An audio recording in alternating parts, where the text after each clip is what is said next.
صل على سيدنا مولانا محمد وعلى آل سيدنا مولانا محمد হে প্রিয় হে নেতা হে রাসূল হে প্রিয় হে নেতা হে রাসূল তোমার মতো নেতা পেতে দুনিয়া আকুল আল্লাহুম্মা সাল্লি আলা সাইয়্যিদিনা মাওলানা মুহাম্মদ ওয়া আলা আলি সাইয়্যিদিনা মাওলানা মুহাম্মদ আল্লাহুম্মা সাল্লি আলা সাইয়্যিদিনা মাওলানা মুহাম্মদ ওয়া আলা আলি সাইয়্যিদিনা মাওলানা মুহাম্মদ জীবনে কখনো তুমি রাসূল মিথ্যা বলনি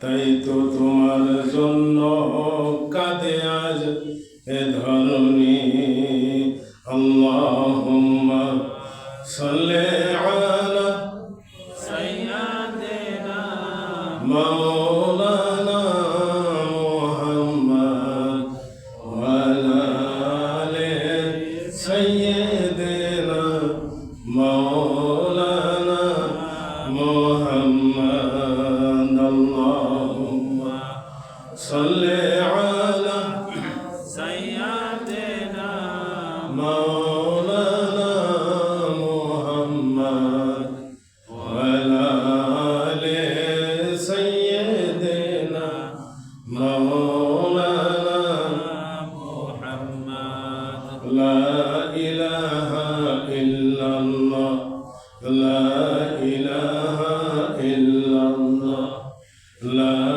ইলাহা ইল্লাল্লাহ লা ইলাহা ইল্লাল্লাহ লা ইলাহা ইল্লাল্লাহ লা ইলাহা ইল্লাল্লাহ মুহাম্মাদুর রাসূলুল্লাহ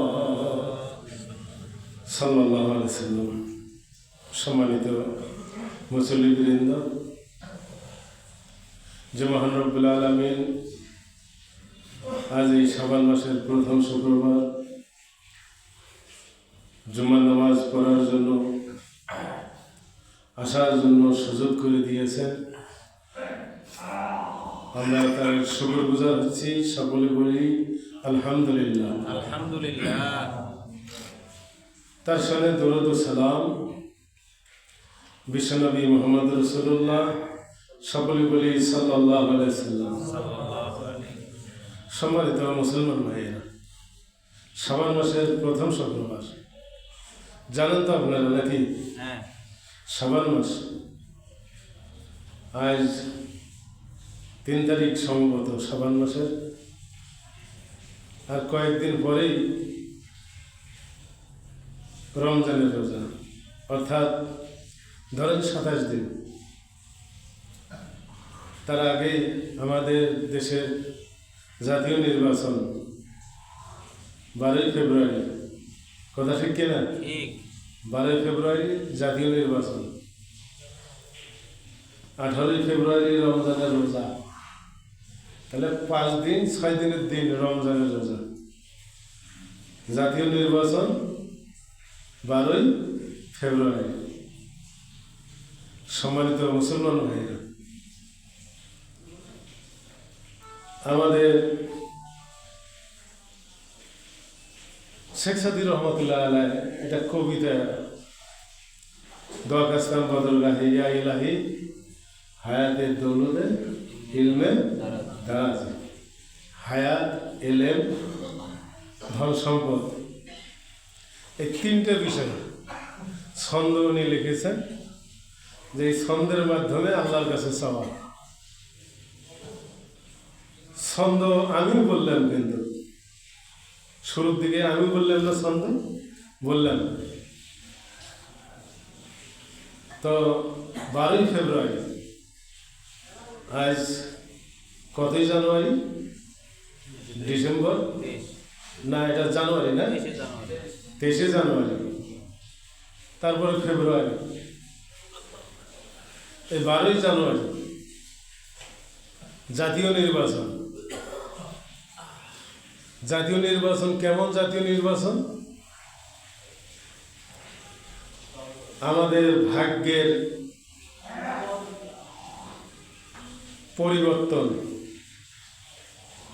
অথবা ভাগ্যের ভালো অথবা ভাগ্যের মন্দ বিষয় নির্ভর করতেছে 12ই ফেব্রুয়ারির জাতীয় নির্বাচনে 5 বছরের জন্য। কথা ঠিক না বেঠিক? আমরা যদি ভালো লোককে ভোট দিয়ে যদি জাতীয় নির্বাচনে পাশ করাতে পারি, তাহলে ওই ভালো লোকটা ভালো কথা বলবেন। ওই লোকটা, খারাপ লোককে যদি আমরা ভোট দিয়ে যদি নির্বাচিত করি, তাহলে ওই লোকটা খারাপ যে চরিত্র সেটাই তার ফুটে উঠবে। কথা ঠিক কি না? ভালো লোকের ভালো চরিত্র ফুটে উঠবে, খারাপ লোকের খারাপ চরিত্র ফুটে উঠবে। এই দিকে আমাদেরকে চিন্তা ভাবনা করতে হবে না? সবাইকে চিন্তা ভাবনা করতে হবে না? সম্মানিত মুসলমান ভাইয়েরা, এই জন্য আল্লাহ রাব্বুল আলামিন বলেছেন, ইন্নাল্লাহা লা ইউগাইয়িরু মা বিকাওমিন হাত্তা ইউগাইয়িরু মা বিআনফুসিহিম। নিশ্চয় আমি আল্লাহ রাব্বুল আলামিন তাদের সেই জাতির ভাগ্যের পরিবর্তন করাইয়া দেই না, যে জাতি, যে কওমের লোকেরা, যে দেশের লোকেরা নিজেদের ভাগ্যের পরিবর্তন করার কোনো চিন্তা ভাবনা করে না। কে বলেছেন এই কথা? আল্লাহ রাব্বুল আলামিন বলেছেন, ইন্নাল্লাহা লা ইউগাইয়িরু মা বিকাওমিন হাত্তা ইউগাইয়িরু মা বিআনফুসিহিম। নিশ্চয়ই আল্লাহ রাব্বুল আলামিন বলেন, আমি তাদের ভাগ্যের পরিবর্তন করার দেই না যারা নিজেদের ভাগ্যের পরিবর্তন করার চিন্তা ভাবনা করে না। তাহলে সম্মানিত মুসলমান ভাইরা, এই নিজেদের ভাগ্যের পরিবর্তন করাও এটাও হচ্ছে ফরজ। কথা ঠিক কি না? এটা হচ্ছে ফরজ। এটা যে তরক করবে তার আমলনামায় গুনাহ লিখে দেওয়া হবে। কথা ঠিক কি না? কারণ রাসূল সাল্লাল্লাহু আলাইহি সাল্লাম বলেছেন যে তোমরা 3টি জিনিস সামনে রেখে দুনিয়ার যত কাজ আছে সব কাজ করবে। কয়টি জিনিস? 3টি জিনিস। আমাদেরকে 3টি জিনিস সামনে রেখে দুনিয়ার যত কাজ আছে সব কাজ আমরা করব। সুদ খাওয়া যাবে আমাদেরকে? ঘুষ খাওয়া যাবে? জেনা করা যাবে? অন্যের জমি বেশি করে লেখি নেওয়া যাবে? হক দাগলের হক মারি খাবো? তাহলে এইগুলির সমাধান কে দেয়? কোরআন দেয়। এইগুলির সমাধান ইসলাম দেয়। কথা ঠিক না ঠিক? এইগুলির সমাধান যে দেয়, তার ধারক বাহক যে হতে চায়, তাদেরকে আমাদেরকে হেল্প করতে হবে না? সহযোগিতা করতে হবে না? ইসলামের পক্ষে থেকে যারা এই বিষয়গুলি নিয়ে যারা কথাবার্তা বলবেন, তারা যদি আমাদের শরণাপন্ন হয়, তাহলে আমাদের উচিত হবে তাদের শরণাপন্ন হওয়ার পক্ষে আমাদের সাড়া দেওয়া। কথা ঠিক না ঠিক? এই জন্য সম্মানিত মুসল্লিবৃন্দ, আপনারা 12ই ফেব্রুয়ারি জাতীয় নির্বাচন, আমি আপনাদেরকে এইভাবে এই কথা বলি না, আপনারা এই জায়গায় ভোট দেন। কারণ রাসূল সাল্লাল্লাহু আলাইহি সাল্লাম বলেছেন 3টি জিনিস সামনে রেখে কাজ করতে হবে একজন মানুষকে। কয়টি জিনিস? 3টি জিনিস। একটা, জ্ঞান রাখতে হবে আমাকে জ্ঞান নিয়ে চিন্তা ভাবনা করতে হবে। এই জ্ঞান দিয়ে আমি যেন কোনো খারাপ কাজ না করি। এই জ্ঞান দিয়ে আমি যেন কোনো খারাপ কাজ না করি। এই বিবেক দিয়ে, এই বুদ্ধি দিয়ে, এই ব্রেন দিয়ে কোনো খারাপ কাজ যেন না করি। তাই সম্মানিত মুসল্লিবৃন্দ, মুসলমান ভাইরা, আপনারা দেখেন একজন পাগল, তার মাথাটা নষ্ট হয়ে গেছে, তারপরেও তার দ্বারা কোনো খারাপ কাজ হয়? দেখা যায়, আমরা দেখি খারাপ কাজ হয় না। পাগলও খারাপ কাজ করে না। তাই ভালো লোকটা, যার সুস্থ মস্তিষ্ক আছে, আল্লাহ দিয়েছেন, সে কেন ভালো জিনিসটা না বুঝে মন্দ জায়গায় চলে যাবে? এটা চলে যাওয়া ঠিক হবে? তার জন্য চলে যাওয়া ঠিক হবে না। এই জন্য সম্মানিত মুসলমান ভাইরা, রসুল সাল্লাল্লাহু আলাইহি সাল্লাম বলেছেন, তিনটি জিনিস সামনে রেখে কাজ করতে হবে: এই জ্ঞান, এই বিবেক বুদ্ধি, এইটা দিয়ে আপনাকে চিন্তা ভাবনা করে ভালো মন্দ বাছাই করতে হবে। আন আবি হুরায়রা কালা কালা রাসূলুল্লাহ সাল্লাল্লাহু আলাইহি ওয়াসাল্লাম, ইন্নাল্লাহা লা ইয়ানজুরু ইলা সুওয়ারিকুম ওয়া আমওয়ালিকুম ওয়ালাকিন ইয়ানজুরু ইলা কুলুবিকুম ওয়া আ'মালিকুম। জ্ঞান, বিবেক, বুদ্ধি, এটার হিসাব নেওয়া হবে কিয়ামতের ময়দানে। এই যে ব্রেন আপনাকে দেওয়া হয়েছে, আমাকে দেওয়া হয়েছে, এই ব্রেন, এই বিবেক বুদ্ধি, এই জ্ঞানের হিসাব নেওয়া হবে কিয়ামতের ময়দানে। আল্লাহ বলবেন, বান্দা, আমি তোমাকে জ্ঞান দিয়েছিলাম, তুমি তো পাগল নও। পাগলও তো এরকম কাজ করে নাই। পাগল হয়তো ভোটে দিতে যাবে না, কথা ঠিক না ব্যাটি? হ্যাঁ, আমরা সুস্থ মস্তিষ্কের মানুষ, আমরা ভোট দেওয়ার জন্য চলে যাব। এই জন্য সম্মানিত মুসল্লিবৃন্দ, মুসলমান ভাইরা, নিয়ত করবেন, ভালো কাজের নিয়ত করবেন। নিয়ত করার সঙ্গে সঙ্গে আপনার ভালো কাজের সব লিখে দেওয়া হবে। ভালো কাজের সব, ভালো কাজের নিয়ত করার সঙ্গে সঙ্গে আপনার আমলনামায় লিখে দেওয়া হবে। তো এই জন্য আমরা যেন ভালো কাজের নিয়ত সকলেই করি, কথা ঠিক কি না? এই জন্য আমাদের পরিবারের লোকজন যারা আছে, ইয়া আইয়ুহাল্লাযীনা আমানু কু আনফুসাকুম ওয়া আহলিকুম নারা, আয়াতটা আপনাদের তো অনেকেই জানা থাকার কথা। হে ইমানদারগণ, নিজে বাঁচো, ওয়া আহলিকুম নারা, নিকটবর্তী যারা, নিকটতম যারা, স্ত্রী, ছেলে, মেয়ে, তাদেরকে বাঁচাও নারা, জাহান্নামের আগুন থেকে, তাদেরকেও বাঁচাতে হবে, কথা ঠিক কি না? এই জন্য আপনি নিজে শুধু বাঁচার চেষ্টা করবেন, আপনার স্ত্রী, ছেলে, মেয়ে আর একদিকে ছুটে যাবে, আর একদিকে চলে যাবে, আর একদিকে গিয়ে সে অন্যায় অপরাধমূলক কাজ করবে। এই কাজ যদি করে, কিয়ামতের ময়দানে আপনাকে আমাকে ধরা খাইতে হবে, আল্লাহর আদালতে জবাবদিহিতার মধ্যে পড়তে হবে।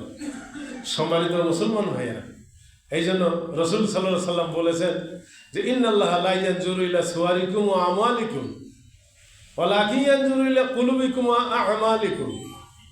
আবু হুরায়রা রাদিয়াল্লাহু তাআলা আনহু বর্ণনা করেন হাদিসটি, যে আল্লাহ রাব্বুল আলামিন কারো লেবাস পোশাক, ধন সম্পদের দিকে তাকান না, কারো লেবাস পোশাক, ধন সম্পদের দিকে তাকান না।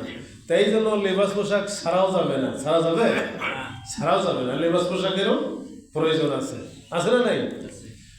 ওয়ালাকিন ইয়ানজুরু ইলা কুলুবিকুম ওয়া আ'মালিকুম। আল্লাহ রাব্বুল আলামিন বান্দার তাকান তার কলবের দিকে, তার মন মানসিকতার দিকে, তার জ্ঞানের দিকে, তার বিবেক বুদ্ধির দিকে আল্লাহ তাকাবেন, এবং তার আমল, নেক আমল, সে ভালো কাজ কি করলো, এই দিকে লক্ষ্য করবেন। আল্লাহ রাব্বুল আলামিন এই দুই দিকে দেখবেন। একটা হচ্ছে তার বিবেক বুদ্ধি জ্ঞান, এই দিকে আল্লাহ তাকাবেন, আর একটা হচ্ছে সে ভালো কাজ কি করলো, সেই দিকে লক্ষ্য করবেন আল্লাহ রাব্বুল আলামিন। সম্মানিত মুসল্লিবৃন্দ, এই জন্য আসুন আমরা ভালো কাজ করার জন্য উদ্বুদ্ধ করি, উৎসাহিত করি। আমাদের স্ত্রী, ছেলে, মেয়ে যারা আছে, আমাদের প্রতিবেশী, তাদেরকে বলার চিন্তা ভাবনা করি। তবে কথা হচ্ছে, তাদেরকে উদ্বুদ্ধ করব, তাদেরকে উৎসাহিত করব, আমি করব না, এটা কিন্তু হয় না। আমি মারি ধরি খাবো, আমি সুদ খাবো, আমি ঘুষ খাবো, আমি অন্যের হক আত্মসাৎ করব, আর সেই কথাগুলি অন্যকে ভালো হওয়ার জন্য কথা বলবো, এরকম করা যাবে না, এরকম করা যাবে না। সম্মানিত মুসল্লিবৃন্দ, এই জন্য আসুন আমাদেরকে ওই ভালো কাজগুলি করতে হলে ভালো নেতা নির্ধারণ করতে হবে, কথা ঠিক কি না? ভালো কাজের ফয়সালা, ভালো কাজের বিচার যারা করবেন, ভালো লোকেরা করবে। খারাপ লোক আসিয়া কোনোদিন ভালো বিচার করতে পারে না, করতে পারে? করতে পারে না। সম্মানিত মুসলমান ভাইয়েরা, সেই আফগানিস্তানের কথা আমার ওই কথাটা স্মরণ হয়। আফগানিস্তান তালেবান যখন স্বাধীন হলো, স্বাধীন হওয়ার 10 দিন পর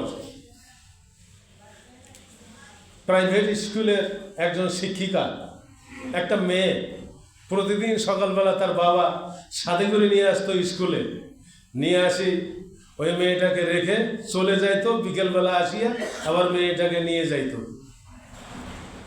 সেই মেয়েটা আফগানিস্তান তালেবানদের নিয়ন্ত্রণে যখন আসলো, স্বাধীন যখন হলো, তালেবানরা স্বাধীন করলো, আর মেয়েটাকে আগের মতো টিটকারি, ইনসাল্ট, ইফটিজিং, চোখ মারামারি, শীষ দেওয়া দই, বিভিন্ন রকমের খারাপ কথাবার্তা বলা বলি আগে যেরকম করত, আফগানিস্তান স্বাধীন হওয়ার পর 10 দিন চলা অবস্থায় যখন আর ওই রকম নাই, মেয়েটা স্কুলে গিয়ে হাজিরা খাতায় সই করে রাস্তায় যে সৈনিক দাঁড়িয়ে আছে সেইখানে গিয়ে সৈনিকের পায়ে গিয়ে পড়ছে। সৈনিক তো বলতেছে, আরে আরে এটা কেমন, এটা কি করতেছেন আপনি, এটা কি করছেন, ওঠেন ওঠেন। বলতেছে যে না, আমি আপনাকে সেজদাই করবো, আজ আপনার পায়ে আমার মাথাটা ঠুকিয়ে দেবো। সৈনিক বললেন না, এটা করা যাবে না, এটা করা জায়েজ নাই।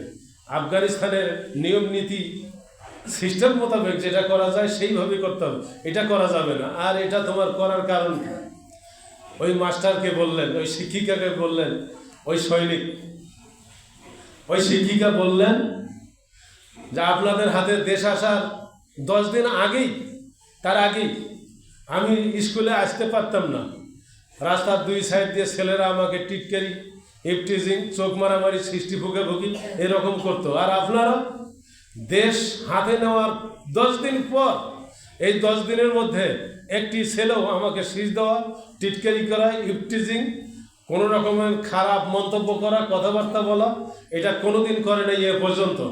আমার মনে হয় যেন হযরত ওমর রাদিয়াল্লাহু আনহুর খেলাফত আমল শুরু হয়ে গেছে এই আফগানিস্তানে। সম্মানিত মুসলমান ভাইয়েরা, এটা না করার কারণ কি? যারা দেশ হাতে নিয়েছেন তারা শক্তিশালী আইন বাস্তবায়ন করবেন, কথা ঠিক না ব্যাঠিক? সেই আইন বাস্তবায়ন যখনই হবে তখন অবস্থাটা কি হবে? কঠিন হবে না? সম্মানিত মুসল্লিবৃন্দ, কয়েকদিন আগে দেখলাম আফগানিস্তানের 3 বছর পূর্তি, 3 বছর মেয়াদ হয়ে গেছে। 3 বছরের মধ্যে একটা ধর্ষণ মামলা হয় নাই আফগানিস্তানে। 3 বছরের ভেতর একটা ধর্ষণ মামলা হয়নি। কারণ ওই যে ঘটনা বললাম তার কিছুদিন পরে 4জনকে 3জন অপহরণকারীকে ধরা হয়েছিল। আফগানিস্তানের সৈনিকরা ধরেছিলেন।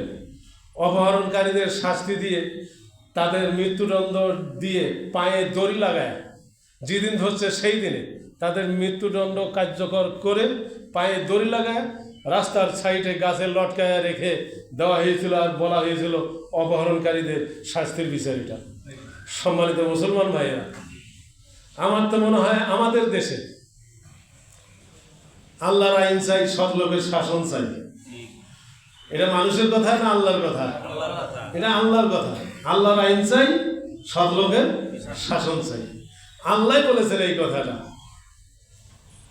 আল্লাহ লাহুল খালকু ওয়াল আমল, সৃষ্টি যার, হুকুম চলবে তার। তো এই কাজ যারা করবে তারা সৎ লোক হবে না অসৎ লোক হবে? সৎ লোক হতে হবে। কারণ অসৎ লোক তো এই কাজটা করবে না, কারণ ইবলিস শয়তান তাদের পিছনে লাগিয়ে আছে। কথা ঠিক না ব্যাঠিক? সম্মানিত মুসলমান ভাইয়েরা, এই জন্য আসুন আমাদেরকে ইন্নাল্লাহা লা ইউগাইয়িরু মা বিকাওমিন হাত্তা ইউগাইয়িরু মা বিআনফুসিহিম, যে নিশ্চয়ই আল্লাহ রাব্বুল আলামিন বলেন, আমি সেই জাতি তাদের ভাগ্যের পরিবর্তন করাইয়া দেই না যারা নিজেদের ভাগ্যের পরিবর্তন করার চিন্তা ভাবনা করে না। তা আমাদেরকে চিন্তা ভাবনা করতে হবে না? আমাদের ভাগ্যের পরিবর্তন করার জন্য আমাদেরকে করতে হবে।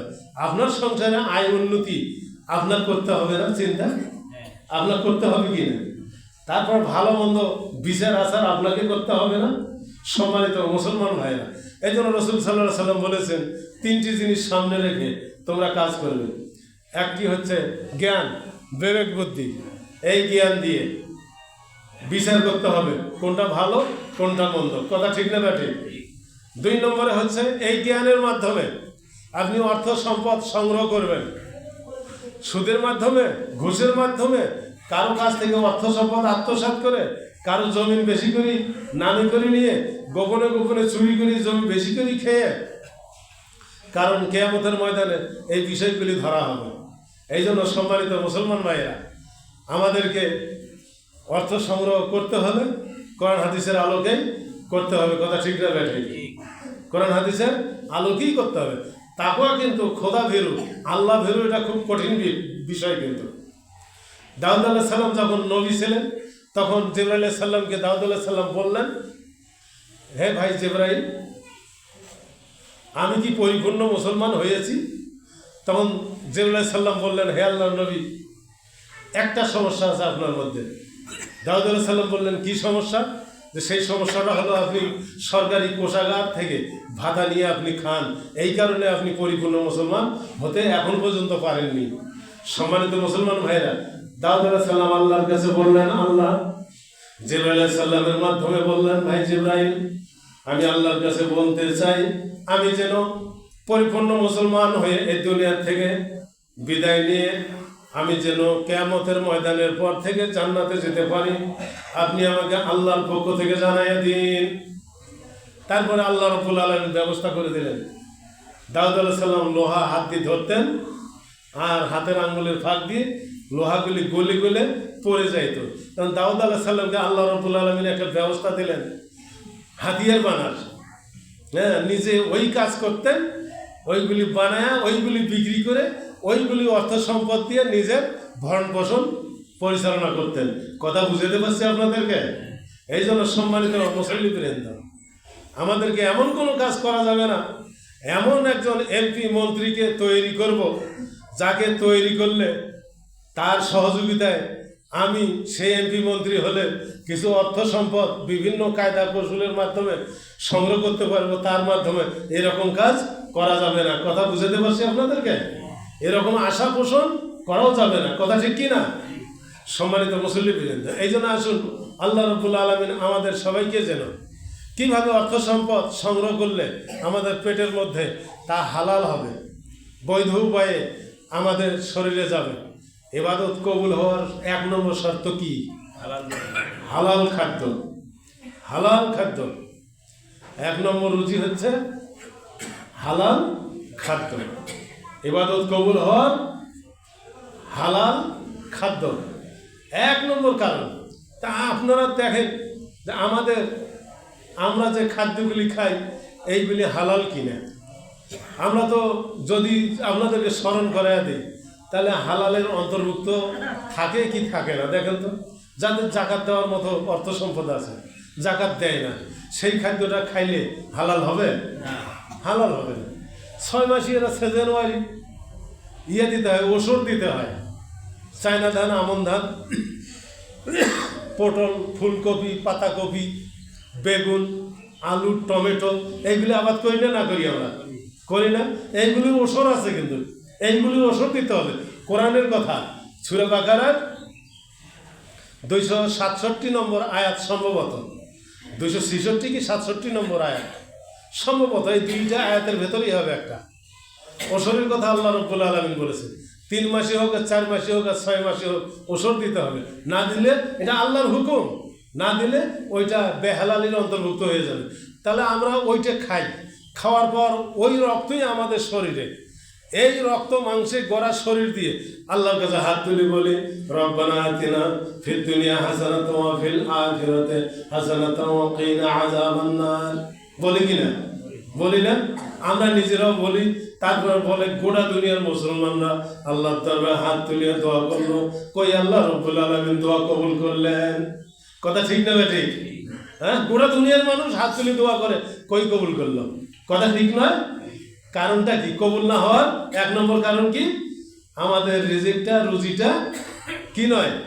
হালাল নয়। সম্মানিত মুসলমান ভাইরা, এটা একটা শুরুর দিকের আমাদের ভেতরে চলছে। তো বেগুন করেন, টমেটো করেন, ফুলকপি করেন, পাতকপি করেন, ধান করেন, যাই করেন, তার ওষুধ আছে। এই ওষুধ দেবেন, আপনার খাদ্য হালাল হবে। আপনি হাত তুলে দোয়া করবেন, দোয়া কবুল হতে সময় লাগবে না। সুবহানাল্লাহ বলেন। দোয়া কবুল হতে সময় লাগবে না। সম্মানিত মুসলমান ভাইরা, এই জন্য আসুন আমাদের সবাইকে হালাল রুজি রোজগার করতে হবে। এই জন্য রাসূল বলেছেন তিনটি জিনিসের মধ্যে 2 নম্বর জিনিসটা হচ্ছে আমরা যেটা খাবো সেই খাদ্যটা যেন আমাদের কি হয়, হালাল হয়। সম্মানিত মুসলমান ভাইরা, 3 নম্বর হচ্ছে রাসূল পাক সাল্লাল্লাহু আলাইহি সাল্লাম বলেন পরকালের কথা। পরকালের কথা মাথায় রাখতে হবে। রাতের অন্ধকারে ঘুষ খেলাম, সুদ খেলাম, রাতের অন্ধকারে বিভিন্ন রকমের কারচুপি করলাম, পরকালের কথা স্মরণ করলাম না। কথা ঠিক না ঠিক? সম্মানিত মুসলমান ভাইয়েরা, রাসূল সাল্লাল্লাহু আলাইহি সাল্লাম বলেন যে পরকালের কথা, হিসাবের কথা, পরকালে হিসাব নিকাশ হবে, পরকালে আমাকে জবাব দিতে হবে।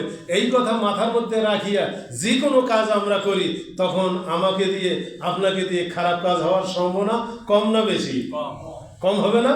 এই জন্য সম্মানিত মুসলমান ভাইয়েরা, এই জন্য আসুন আমার ভাগ্যের পরিবর্তন এই দুনিয়ায় পরকালে আমাকে পরিবর্তন করার চিন্তা করতে হবে। কথা ঠিক কিনা? আল্লাহ রাব্বুল আলামিন আমাদের সবাইকে আমাদের ভাগ্যের পরিবর্তন করার তৌফিক এনায়েত করুন। ওয়া আখির দাওয়ানা আনিল হামদুলিল্লাহি রাব্বিল আলামিন।